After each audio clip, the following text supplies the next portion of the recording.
Hello everyone, today we will talk about how to fix or how to solve the problem of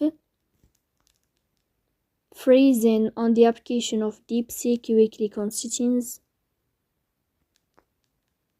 Here we click on apps, default apps, app settings. Then here you will search about DeepSeek app and you will click. Then you will click on first stop and you will click OK. Then you will enter to the window of storage. Here you will click on clear cache. Then you will turn off your phone and you will wait a moment to restart your phone again to fix that problem. So that's all. Don't forget to support us by like and subscribe. See you next time.